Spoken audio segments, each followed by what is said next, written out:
You know that one hard task you keep putting off? The one that makes your stomach drop just thinking about it? Here's a secret. The moment you run from that task, your future gets smaller. But the moment you face it, your future expands. Doing hard things is the fastest way to change your life, but it's also the very thing your brain is wired to avoid. Hard tasks feel uncomfortable, heavy, and sometimes totally overwhelming. But what if I told you that you wouldn't need to be fearless or have superhuman discipline to tackle them? You just need the right strategies. Hard things aren't solved by motivation. They're solved by structure. So today, I'm going to give you a simple science-backed guide you can use to force yourself to do hard things, even when you deeply, truly don't feel like it. First, let's talk about the biggest mistake people make. They wait to feel good before they start. Most people procrastinate because they expect hard tasks to feel easy someday. They're waiting for a magical burst of motivation, a moment of perfect clarity, or just the right mood to strike. But here's the truth. Hard things are supposed to feel uncomfortable. That discomfort isn't a warning sign telling you to stop. It's a signal of growth. When you accept discomfort as a normal and necessary part of the process, you stop wasting precious energy trying to avoid it. The goal is never to eliminate the discomfort. The goal is to move forward with it. Think about the most successful people you know. They aren't more comfortable than you are. They're just more willing to act while feeling uncomfortable. So, your first step is to accept the feeling, nod at it, and get to work anyway. Next, you need to make the hard thing your first strike of the day. Our willpower is like a phone battery. It starts at 100% in the morning and drains throughout the day with every decision we make. That's why doing the hard thing first gives you the absolute highest chance of success. Try this simple rule, the before anything else rule. Before you check your phone, before you read emails, before anything else, you work on your hardest task for just 20 minutes. What you'll often find is that those 20 minutes magically turn into 40 and then 60. Starting is the real battle. Once you're in motion, that initial resistance starts to fade away. It's like pushing a heavy boulder. The first push is the hardest, but once it's rolling, it keeps going.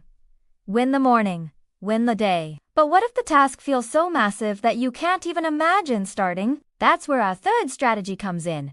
Break it down into the smallest possible first step. Your brain doesn't avoid tasks because they're impossible. It avoids them because they look too big and vague in your mind. The key is to shrink the task until it becomes impossible not to start. So instead of telling yourself, I need to finish this whole project, your new thought is, I will write one single sentence. Instead of, I need to get in shape, think, I will put on my running shoes. Or even simpler, I will walk for just 3 minutes.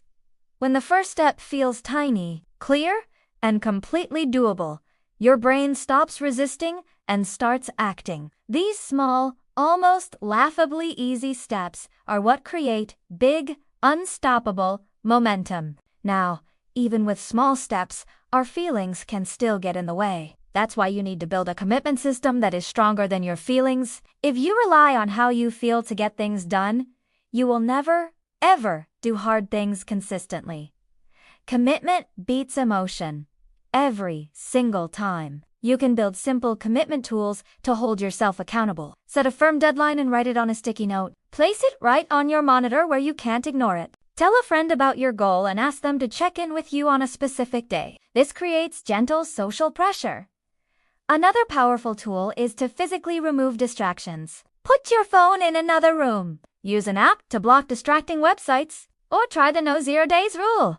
You must do at least one small thing toward your goal every single day, no matter what. These systems create a kind of invisible discipline that pushes you forward even when your internal motivation is at zero. One of the most powerful techniques from behavior psychology is what I call the 5-minute contract. It's incredibly simple, but shockingly effective. Just tell yourself, I only need to do this for 5 minutes. After 5 minutes, I have full permission to stop.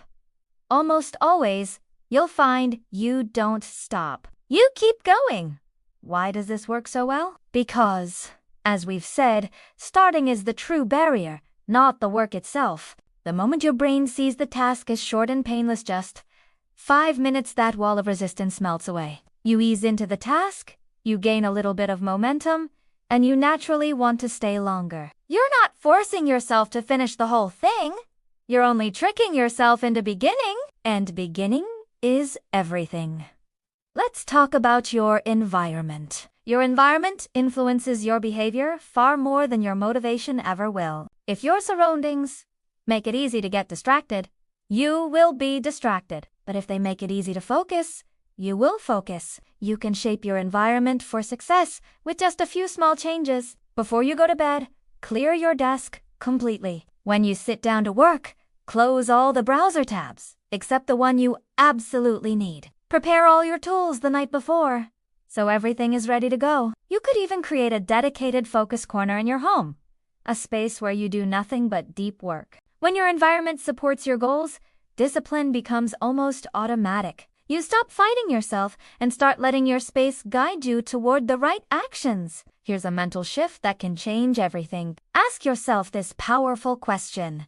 What would the future version of me do right now? I don't mean the tired, unmotivated, or scared version of you that's feeling overwhelmed in this moment. I mean the version of you who has already achieved the results you want. The you that finished the project, got the promotion, or is in the best shape of your life. That version of you takes action. That version of you does the hard thing without hesitation. That version of you doesn't negotiate with excuses. When you start acting from your future identity, discipline stops feeling like a fight and starts feeling like a natural decision. You're not just doing a task. You're stepping into the person you're destined to become. Finally, you need to constantly remind yourself of the cost of avoidance. Avoiding hard things has a real price. Every time you delay, your confidence drops a little. Your anxiety increases.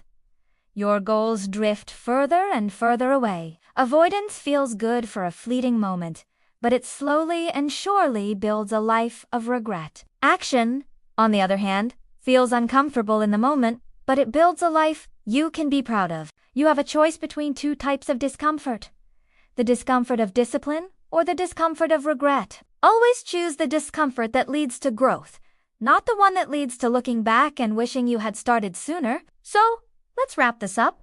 You don't need more motivation. You don't need a perfect, color-coded plan. You don't even need to feel confident. You just need to take one small, uncomfortable step today. Hard things are what create strong people. When you learn how to push yourself through them, especially when you don't feel ready, you unlock a version of yourself that is capable of far more than you ever imagined. Your next hard task is waiting for you. It's your opportunity for growth. Don't wait. Start now. Thank you so much for watching. If this helped you, please like and subscribe for more content on building a better life. See you in the next one!